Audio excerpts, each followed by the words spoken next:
Hallelujah. Good morning. ಬೆಳಗಾಯ್ತು ಪ್ರಿಯರೇ, 7 ಗಂಟೆ ಆಯಿತು.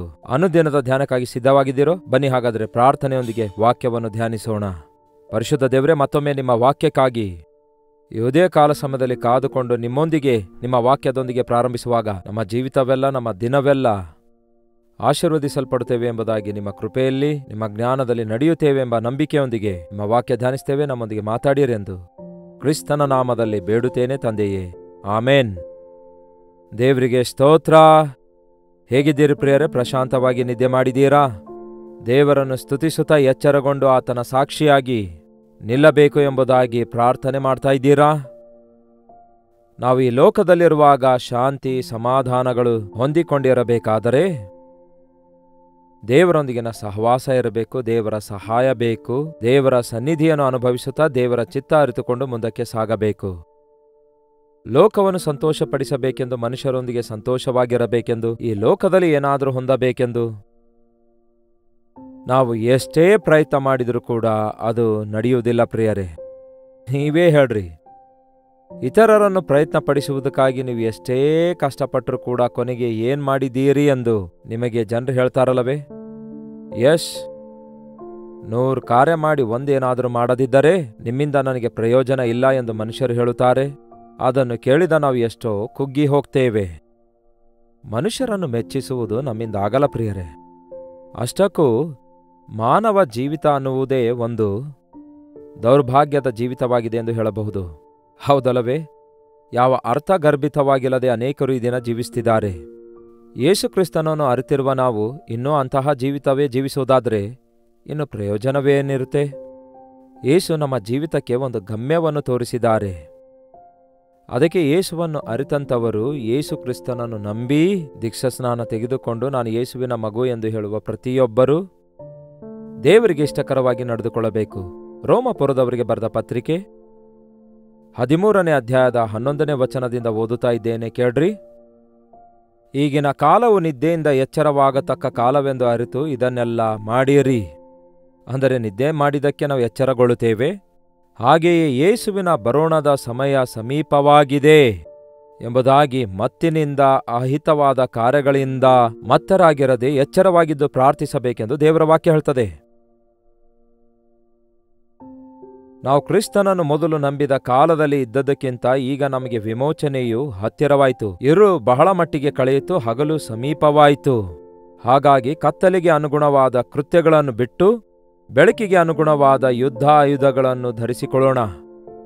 ಅಂಧಕಾರದ ಕ್ರಿಯೆಗಳನ್ನೆಲ್ಲ ವಿಸರ್ಜಿಸಿ ಬಿಟ್ಟು, ಅಂದರೆ ಬಿಟ್ಟು ಏನಾಗಿವೆ ಅಂಧಕಾರದ ಕೃತ್ಯಗಳು ಅಂದ್ರೆ?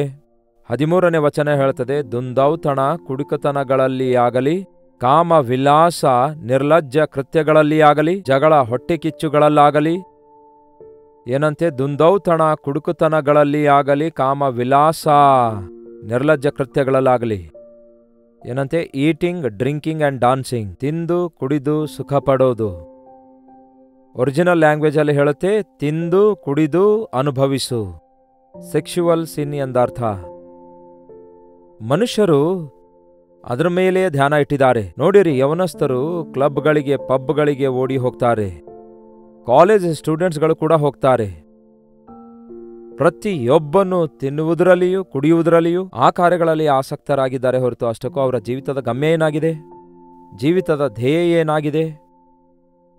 ನಾನು ಯಾರಾಗಿದ್ದೇನೆ ಎಂಬ ಗ್ರಹಿಕೆ ಇಲ್ಲದೆ ಕ್ರಿಸ್ತನ ರಕ್ತದಲ್ಲಿ ತೊಳೆಯಲ್ಪಟ್ಟಿದ್ದೇವೆ ಎನ್ನುವವರು ಕೂಡ ಹಾಗಿರೋದು. ಇನ್ನು ಅಯ್ಯೋ, ಹಚ್ಚ ಬೆಳೆಗೆ ಈ ಸ್ಥಿತಿ ಇರೋದಾದರೆ ಇನ್ನು ಒಣಗಿದ ಬೆಳೆಗೆ ಯಾವ ಸ್ಥಿತಿ ಇದ್ದಿರುತ್ತೆ? ಅಂದರೆ ಉಳಿದವರ ಸಂಗತಿ ಏನು? ಯೇಸು ಕ್ರಿಸ್ತನನ್ನು ಅರಿತಿರುವ ನಮಗೆ ದುಂದೌತಣ ಕುಡುಕುತನದಿಂದ ಯಾವ ಹೊಂದಾಣಿಕೆ ಇರಬಾರದು. ಅನವಶ್ಯಕವಾದ ಮತ್ತನ್ನುಂಟು ಮಾಡುವ ಡ್ರಗ್ಸ್ ಆಗಲಿ, ಮತ್ತು ಪದಾರ್ಥವಾಗಲಿ, ಇಲ್ಲವೇ ನಿದ್ರೆಯ ಮತ್ತಾಗಲಿ, ಸೋಮರಿತನದ ಮತ್ತಾಗಲಿ ನಮಗಿರಬಾರದು. ದೇವರ ಮಕ್ಕಳಾಗಿರುವುದರಿಂದ ಅವುಗಳನ್ನೆಲ್ಲ ನಾವು ವಿಸರ್ಜಿಸಿ ಬಿಡಬೇಕು. ಏನಂತೆ? ಕಾಮ ವಿಲಾಸ ನಿರ್ಲಜ್ಜ ಕೃತ್ಯಗಳಲ್ಲಿ ಆಗಲಿ, ಕಾಮ ವಿಲಾಸ ಪೋಕಿರಿ ಚೇಷ್ಟೆಗಳು. ಮುಂದೆ ಹೇಳುತ್ತೆ, ಜಗಳ ಹೊಟ್ಟೆ ಕಿಚ್ಚುಗಳಲ್ಲಿ ಆಗಲಿ, ಕಾಲ ಕಳೆಯದೆ. ಕುಡಿಯುವುದಕ್ಕಾಗಿ ಹೋಗುವವರು 2 ಫ್ರೆಂಡ್ಸ್ ಆಗಿ ಹೋಗ್ತಾರೆ. ತಿರುಗಿ ಬರುವಾಗ ನೋಡಿ ಆ ಮತ್ತಲ್ಲಿ ಅವರು ಕೋಪಗೊಂಡವರಾಗಿ ಸಿಟ್ಟಿಗೆ ಬಂದು ಒಬ್ಬರನ್ನೊಬ್ಬರು ಹೊಡ್ಕೊಳ್ತಾರೆ. ವಿರೋಧಿಗಳಾಗಿ ಮುಖ ತಿರುಗಿಸಿಕೊಂಡು ಬರ್ತಾರೆ. ಪಾಪವನ್ನು ಪ್ರೀತಿಸುವವನು ಆ ಪಾಪವನ್ನು ಅನುಭವಿಸುವಾಗ ಆ ಪಾಪ ಅವರಿಗೆ ಸ್ವಲ್ಪ ಹೊತ್ತೇ ಸುಖ ಕೊಡುತ್ತೆ. ಅದಾದ ನಂತರ ಆ ಪಾಪವೇ ವಿರೋಧಿಗಳನ್ನಾಗಿ ಮಾಡಿಬಿಡುತ್ತೆ ಒಬ್ಬರನ್ನೊಬ್ಬರನ್ನು. ಅಷ್ಟು ಮಾತ್ರವಲ್ಲ, ನಾವು ಸತ್ಯದಿಂದ ಹೋರಾಡುವವರಾಗಿದ್ರೆ ಸುಳ್ಳು ಕೂಡ ಒಂದಕ್ಕೊಂದು ಹೋರಾಡುತ್ತಾ ಇರ್ತಾವಂತೆ. ಅರ್ಥವಾಯ್ತಾ ನಿಮಗೆ ಈ ಮಾತು? ಸತ್ಯಕ್ಕೂ ಸುಳ್ಳಿಗೂ ಯಾವಾಗಲೂ ಪರಸ್ಪರ ವ್ಯತಿರೇಕ ಇರುತ್ತೆ. ಆದರೆ ಈ ಸುಳ್ಳಿನಲ್ಲಿಯೂ ಕೂಡ ಮತ್ತೆ ಸುಳ್ಳಿನ ಮೇಲೆ ದೂರ ಹೇಳಿ ಜಗಳವಾಡ್ತಾವಂತೆ. ಈ ಲೋಕದಲ್ಲಿ ಇಂತಹ ವಿಷಯ ನಾವು ನೋಡ್ತೇವಲ್ಲವೇ? ಮುಖ್ಯವಾಗಿ ರಾಜಕೀಯ ಪಾರ್ಟೀಸ್ಗಳಲ್ಲಿ ಇಂತಹ ವಿಷಯ ನೋಡ್ತೇವಲ್ಲವೇ? ಒಂದು ಪಾರ್ಟಿಯ ವಿಷಯದಲ್ಲಿ ನಾವು ಅದಕ್ಕೆ ವಿರೋಧಿಗಳಾಗಿದ್ದೇವೆ ಎಂಬುದಾಗಿ ಹೇಳಿ ತಮ್ಮ ಸ್ವಂತ ಪಾರ್ಟಿಯಲ್ಲಿಯೇ ಕಚ್ಚಾಡುತ್ತಾರೆ. ಅದು ಮಾನವ ಸಹಜ. ರಾಜಕೀಯ ಆಗಿರೋದ್ರಿಂದ ಅದು ಬಯಲಾಗ್ತಿದೆ ಅಷ್ಟೇ. ಮನೆಯಲ್ಲಿಯೂ ಅಷ್ಟೇ, ವ್ಯಾಪಾರದಲ್ಲಿಯೂ ಅಷ್ಟೇ, ಮನುಷ್ಯರೆಲ್ಲರೂ ಅಷ್ಟೇ. ಕಲಹವಾಡುತ್ತಾರೆ, ದುಡ್ಡಿಗಾಗಿ ಕಲಹವಾಡುತ್ತಾರೆ, ಅಧಿಕಾರಕ್ಕಾಗಿ ಕಲಹವಾಡುತ್ತಾರೆ, ಈಗೋಕ್ಕಾಗಿ, ತಮ್ಮ ವ್ಯಕ್ತಿತ್ವದಲ್ಲಿ ಯಾವ ಒಂದು ಮಾತು ಸಹಿಸಲಾರದಕ್ಕಾಗಿ, ಕೀಳಾಗಿ ನೋಡಲ್ಪಟ್ಟಿದ್ದಕ್ಕಾಗಿ. ಅದು ಯೇಸುವಿನ ಮಾರ್ಗ ಅಲ್ಲ ಪ್ರಿಯರೇ. ತಗ್ಗಿಸಿಕೊಳ್ಳುವುದನ್ನೇ ದೇವರು ನಮಗೆ ಕಲಿಸಿದ್ದಾರೆ. ಹೆಚ್ಚಿಸುವುದು ದೇವರ ಕೆಲಸ. ಜಗಳ ಹೊಟ್ಟೆಕಿಚ್ಚುಗಳಲ್ಲೇ ಆಗಲಿ ಕಾಲ ಕಳೆದೆ ಹಗಲು ಹೊತ್ತಿಗೆ ತಕ್ಕ ಹಾಗೆ ಮಾನಸ್ಥರಾಗಿ ನಡೆದುಕೊಳ್ಳೋಣ. ಯಾರೊಂದಿಗಾದರೂ ಜಗಳವಾಡಿದ್ದೀರಾ? ಯಾರ ಮೇಲಾದರೂ ಅಸೂಯೆ ಪಟ್ಟಿದ್ದೀರಾ? ಯಾವುದಾದರೂ ಮತ್ತು ಪದಾರ್ಥಕ್ಕೆ ಬಂಧಿತರಾಗಿದ್ದೀರಾ? ಡ್ರಗ್ಸಿಗೆ ಮತ್ತರಾಗಿರೋದು ಮಾತ್ರವಲ್ಲ, ಈ ದಿನ ಸೆಲ್ಫೋನ್ ಮತ್ತಿಗೆ ಒಳಗಾಗಿದ್ದಾರೆ ಬಹಳ ಜನ. ವಾಟ್ಸಪ್ ಮತ್ತಿಗೆ ಒಳಗಾಗಿದ್ದಾರೆ, ಯೂಟ್ಯೂಬ್ ಮತ್ತಿಗೆ ಒಳಗಾಗಿದ್ದಾರೆ, ಮೀಡಿಯಾ ಮತ್ತಿಗೆ ಒಳಗಾಗಿ ಇನ್ನು ಹೊರಗಡೆ ಏನು ನೋಡೋದೇ ಇಲ್ಲ. ಎಲ್ಲಾ ಕಾನ್ಸಂಟ್ರೇಷನ್ ಅದರ ಕಡೆಗೆ ಹೋಗುತ್ತೆ. ಆ ಸಮಯದಲ್ಲಿ ಅಂಥವ್ರಿಗೆ ಯಾರಿಗಾದರೂ ಮಾತಾಡಿಸಿದ್ರೆ ಮತ್ತಿನಿಂದ ಉತ್ತರಿಸ್ತಾರೆ, ನಿರ್ಲಕ್ಷ್ಯದಿಂದ ಉತ್ತರಿಸ್ತಾರೆ. ಸ್ವಲ್ಪ ಜೋರಾಗಿ ಮಾತಾಡಿದ್ರೆ ಸಿಟ್ಟಿಗೆ ಬರ್ತಾರೆ. ಹೌದಲ್ಲವೇ? ಮನುಷ್ಯನು ತನ್ನ ಹತೋಟೆಯೊಳಗಡೆಯಿಂದ ತಪ್ಪಿ ಹೋಗ್ತಿದ್ದಾನೆ, ಪಾಪಕ್ಕೆ ಬಂಧಿತನಾಗ್ತಿದ್ದಾನೆ, ಲೋಕಕ್ಕೆ ಬಂಧಿತನಾಗ್ತಿದ್ದಾನೆ. ಆದರೆ ಯೇಸುವಿನ ಮಕ್ಕಳಾದ ನಾವು ಹಗಲಿಗೆ ಸಂಬಂಧಪಟ್ಟವರಾಗಿರಬೇಕು. ಕಳ್ಳರ ಹಾಗೆ, ವ್ಯಭಿಚಾರಿಗಳ ಹಾಗೆ ಕತ್ತಲೆಯಲ್ಲಿ ರಹಸ್ಯವಾಗಿ ಪಾಪ ಮಾಡುವವರಾಗಿ ಎಂದಿಗೂ ಇರಬಾರದು. ದೇವರ ಮುಂದೆ ಯಥಾರ್ಥರಾಗಿರಬೇಕು. ಹಗಲ ಹೊತ್ತಿಗೆ ತಕ್ಕವರಾಗಿ ನಡೆದುಕೊಳ್ಳಬೇಕು. ಬೆಳಕಿನಲ್ಲಿ ಎಷ್ಟು ಜಾಗರೂಕರಾಗಿರುತ್ತೇವೋ ಎಲ್ಲರೂ ನಮ್ಮನ್ನು ನೋಡುತ್ತಾ ಇರುವುದರಿಂದ ಯಾವ ದೋಷದಲ್ಲಿ ಸಿಕ್ಕಾಕೊಳ್ಳದೆ ನಮ್ಮನ್ನು ನಾವು ಕಾಪಾಡಿಕೊಳ್ತೇವೆ. ಅದೇ ರೀತಿ ರೋಮ 12ನೇ ಅಧ್ಯಾಯ 15ನೇ ವಚನ ಕೂಡ ಹೇಳ್ತದೆ, ಹೇಗೆ ಇರಬೇಕು, ಹೇಗೆ ಇರಬಾರದು, ಹಾಗಿರಬಾರದು, ಹೀಗಿರಬೇಕು. ಅದು ಹೇಗೆ? ಸಂತೋಷ ಪಡುವವರ ಸಂಗಡ ಸಂತೋಷ ಪಡೆಯಿರಿ. ದೇವರ ಮಕ್ಕಳು ಸಂತೋಷ ಪಡುವವರನ್ನು ನೋಡುವಾಗ ಅಳುವುದಿಲ್ಲ, ಹೊಟ್ಟೆ ಕಿಚ್ಚು ಪಡೋದಿಲ್ಲ. ಈ ಲೋಕ ಹಾಗೇ ಅಲ್ಲವೇ? ಬೇರೆಯವರು ಸಂತೋಷ ಪಟ್ಟರೆ ನಮ್ಗೆ ಹೊಟ್ಟೆ ನೋವು. ಹಾಗಿರಬಾರ್ದು, ಅದು ತಪ್ಪು. ದೇವರ ಮಕ್ಕಳಾಗಿರುವುದರಿಂದ ಸಂತೋಷ ಪಡುವವರ ಸಂಗಡ ನೀವು ಕೂಡ ಸಂತೋಷಿಸಿರಿ. ನಿಮ್ಮ ವಿರೋಧಿಯಾಗಿದ್ರು ಕೂಡ ಸಂತೋಷಿಸಿರಿ.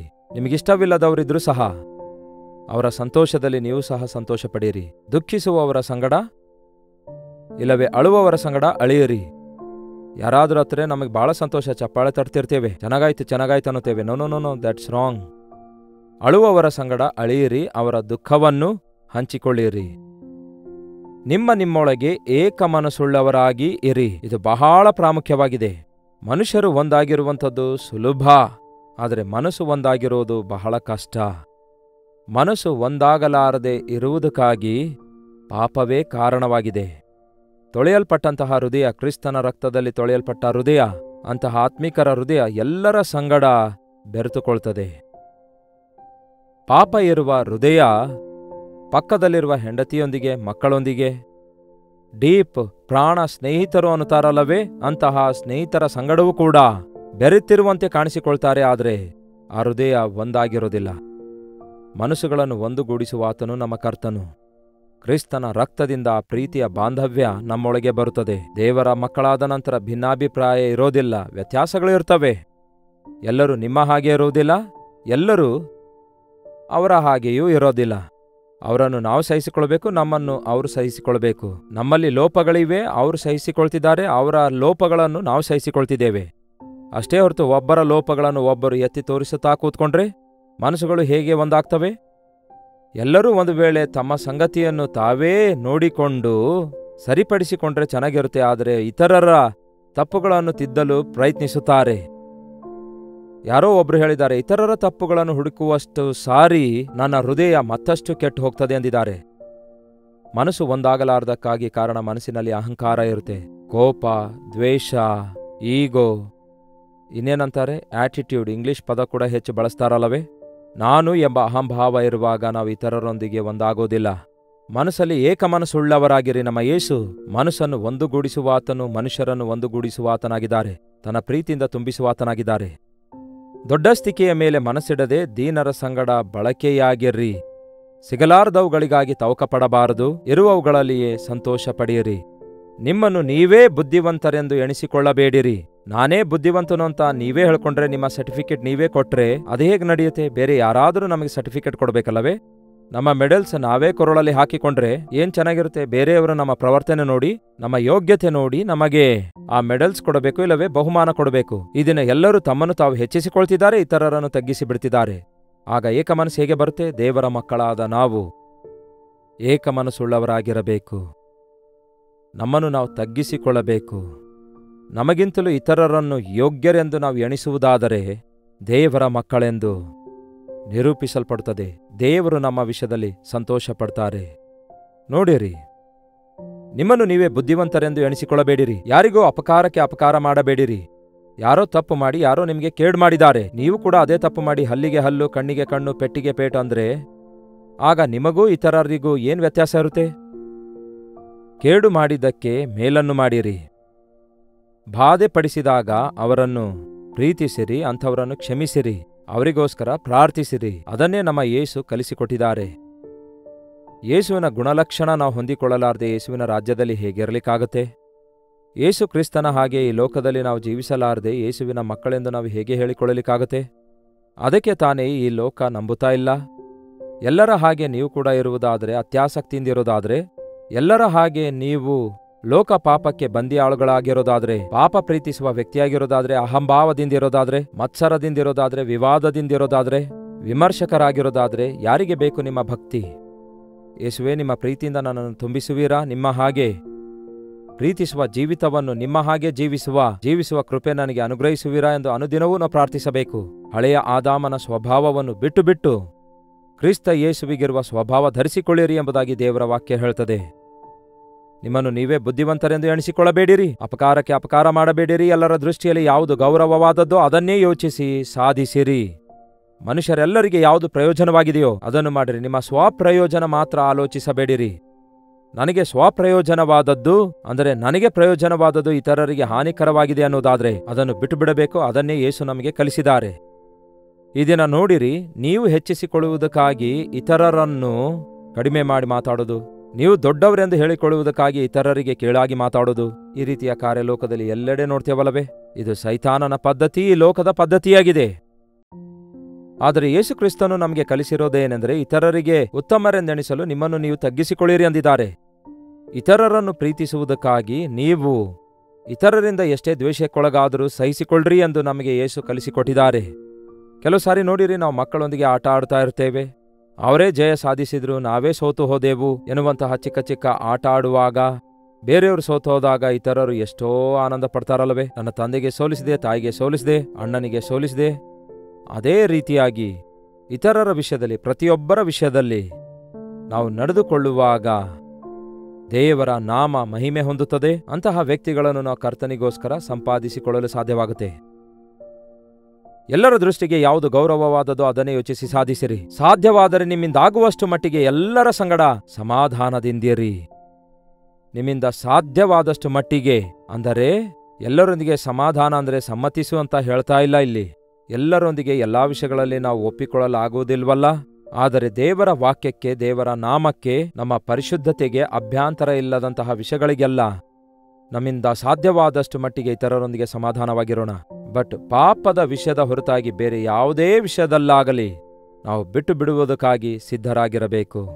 ಪಾಪದ ವಿಷಯದಲ್ಲಿ ಮಾತ್ರ ನಮ್ಮ ಮನಸಾಕ್ಷಿಯನ್ನು ನಾವು ಹಾಳು ಮಾಡಿಕೊಳ್ಳದೆ, ಪಾಪದ ವಿಷಯದಲ್ಲಿ ಮಾತ್ರ ಮನುಷ್ಯರನ್ನು ಸಂತೋಷಪಡಿಸುವುದಕ್ಕಾಗಿ ಪಾಪಕ್ಕೆ ಅವಕಾಶ ಕೊಡುವವರಾಗಿರದೆ, ನಮ್ಮಿಂದ ಸಾಧ್ಯವಾದಷ್ಟು ಮಟ್ಟಿಗೆ ಎಲ್ಲರ ಸಂಗಡ ಸಮಾಧಾನವಾಗಿರೋಣ. ಒಬ್ಬ ನಿಜವಾದ ಯೇಸುವಿನ ಮಗುವಿಗೆ ಶತ್ರುಗಳಿರಲ್ಲ, ಇಲ್ಲವೇ ದೇವರ ಮಕ್ಕಳಿಗೆ ಯಾರು ವಿರೋಧಿಗಳು ಅಲ್ಲ. ಎನ್ನುವ ರೀತಿಯಲ್ಲಿ ಯೇಸುವನ್ನು ನಂಬಿರುವಂತಹ ನೀವು ನಿಮ್ಮ ಮನೆಯಲ್ಲಿ ಜೀವಿಸುವುದಾದರೆ ಮನೆಯಲ್ಲಿದ್ದವರೆಲ್ಲ ಯೇಸುವನ್ನು ನಂಬುತ್ತಾರೆ. ನೀವಿರುವ ಸ್ಥಳದಲ್ಲಿ ಅಂತಹ ಸಾಕ್ಷ್ಯ ಹೊಂದಿರೋದಾದರೆ ನಿಮ್ಮಲ್ಲಿರುವ ಕ್ರಿಸ್ತನನ್ನು ನೋಡಿ ಅನೇಕರು ಆ ಕ್ರಿಸ್ತನು ನಮಗೂ ಬೇಕು ಎಂಬುದಾಗಿ ಕೇಳುತ್ತಾರೆ. ಅಂತಹ ಕೃಪೆಯನ್ನು ದೇವರು ನಮಗೆ ಅನುಗ್ರಹಿಸಲಿ. ಪ್ರಾರ್ಥನೆ. ಪರಿಶುದ್ಧ ದೇವರೇ, ಪ್ರೀತಿಯುಳ್ಳ ತಂದೆಯೇ, ಮತ್ತೊಂದು ಸಾರಿ ನಿಮ್ಮ ಸನ್ನಿಧಿಯಲ್ಲಿ ಪ್ರಾರ್ಥಿಸುತ್ತಿದ್ದೇವೆ.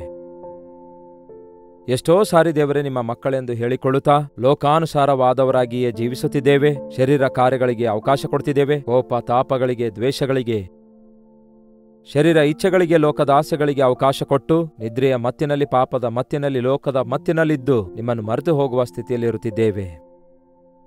ಹಾಗಾಗಿ ಎಚ್ಚರವಾಗಿರುವುದಕ್ಕಾಗಿ, ಪ್ರಾರ್ಥನೆಯಲ್ಲಿರುವುದಕ್ಕಾಗಿ, ಮನಸಾಕ್ಷಿಯನ್ನು ಕಾಪಾಡಿಕೊಳ್ಳುವುದಕ್ಕಾಗಿ, ಎಲ್ಲೇ ಆಗಲಿ ದೇವರನ್ನು ದುಃಖಪಡಿಸುವಂತಹ ವಿಷಯ ನನ್ನಲ್ಲಿದೆಯಾ, ಇತರರನ್ನು ಅಭ್ಯಂತರಪಡಿಸುವ ಸ್ವಭಾವ ನನ್ನಲ್ಲಿದೆಯಾ ಎಂದು ಅನುದಿನವೂ ನಿಮ್ಮ ಪಾದ ಸನ್ನಿಧಿಯಲ್ಲಿ ಪ್ರಾರ್ಥಿಸಿಕೊಂಡು ನಮ್ಮ ಹೃದಯವನ್ನು ಸರಿಪಡಿಸಿಕೊಳ್ಳುವುದಕ್ಕಾಗಿ, ಕ್ರಿಸ್ತನ ಪ್ರೀತಿಯಿಂದ ತುಂಬಲ್ಪಟ್ಟವರಾಗಿ ಸಾಧ್ಯವಾದಷ್ಟು ಮಟ್ಟಿಗೆ ಎಲ್ಲರ ಸಂಗಡ ಸಮಾಧಾನದಿಂದಿರಲು ದಯಮಾಡಿರಿ. ದುಃಖಿಸುವವರೊಂದಿಗೆ ದುಃಖ ಪಡುವಂತೆ, ಸಂತೋಷಿಸುವವರ ಸಂಗಡ ಸಂತೋಷ ಪಡುವಂತೆ, ಅಪಕಾರಕ್ಕೆ ಅಪಕಾರ ಮಾಡದೆ ಉಪಕಾರ ಮಾಡುವವರಾಗಿ, ಕ್ರಿಸ್ತನ ಪ್ರೀತಿಯನ್ನು ಹಂಚುವವರಾಗಿರುವಂತೆ ನಮ್ಮಲ್ಲಿ ಪ್ರತಿಯೊಬ್ಬರಿಗೂ ಸಹಾಯ ಮಾಡಿರಿ ಎಂದು ಕ್ರಿಸ್ತನ ನಾಮದಲ್ಲಿ ಬೇಡುತ್ತೇನೆ ತಂದೆಯೇ, ಆಮೇನ್. ತಂದೆಯಾದ ದೇವರ ಪ್ರೀತಿಯು, ಮಗನಾಗಿರುವ ಕ್ರಿಸ್ತನ ಕೃಪೆಯು, ಆದರಣೆಕರ್ತನಾದ ಪವಿತ್ರಾತ್ಮನ ಸಹವಾಸವು ಕೂಡಿ ಬಂದಿರುವ ನಮ್ಮೆಲ್ಲರ ಸಂಗಡ ಇಂದಿಗೂ ಸದಾಕಾಲಕ್ಕೂ ನೆಲೆಯಾಗಿರಲಿ. ಆಮೇನ್. ದೇವರಿಗೆ ಸ್ತೋತ್ರ. ನಿಮ್ಮ ಪ್ರಾರ್ಥನಾ ಮನವಿ 8939731313 ನಂಬರ್ಗೆ ಹಾಗೂ ಹೊರದೇಶದಿಂದಲೂ ಸಹ ವೀಕ್ಷಿಸುವುದಾದರೆ ಕೊಡಲ್ಪಟ್ಟ ಇದೇ ನಂಬರ್ಗೆ ಒಂದು ಟೆಕ್ಸ್ಟ್ ಆಗಲಿ ಇಲ್ಲವೇ ವಾಯ್ಸ್ ಮೆಸೇಜ್ ಮುಖಾಂತರ ವಾಟ್ಸಪ್ ಕಳಿಸಿರಿ. ನಿಮಗಾಗಿ ಪ್ರಾರ್ಥಿಸ್ತಿದ್ದೇವೆ. ನೀವು ಕೂಡ ಪ್ರಾರ್ಥಿಸಿರಿ. ತಪ್ಪದೆ ದೇವರು ನಮಗೆ ಉತ್ತರಿಸುತ್ತಾರೆ. ನಮ್ಮ ಭಕ್ತಿಯನ್ನು ಕ್ರಿಯೆಯಲ್ಲಿ ತೋರಿಸೋಣ. ನಮ್ಮ ಜೀವಿತದಿಂದ ತೋರಿಸೋಣ. ಯೇಸುವಿನ ಪ್ರೀತಿಯಿಂದ ತುಂಬಲ್ಪಡೋಣ. ಆತನ ಬರೋಣ ಸಮೀಪವಾಗಿದೆ. ಅದಕ್ಕಾಗಿ ಕಾದುಕೊಂಡವರಾಗಿ ಎಚ್ಚರವಾಗಿದ್ದು ಪ್ರಾರ್ಥಿಸೋಣ. ಕರ್ತನ ಚಿತ್ತವಿರುವುದಾದರೆ ಮತ್ತೆ ನಾಳೆ ಇದೇ ಅನುದಿನದ ಧ್ಯಾನ ಎಂಬ ಕಾರ್ಯಕ್ರಮದಲ್ಲಿ ಮತ್ತೆ ಭೇಟಿಯಾಗೋಣ. ಅಲ್ಲಿಯವರೆಗೂ ದೇವರ ಮಹಾಕೃಪೆ ನಿಮ್ಮೆಲ್ಲರೊಂದಿಗೆ ನೆಲೆಸಿರಲಿ.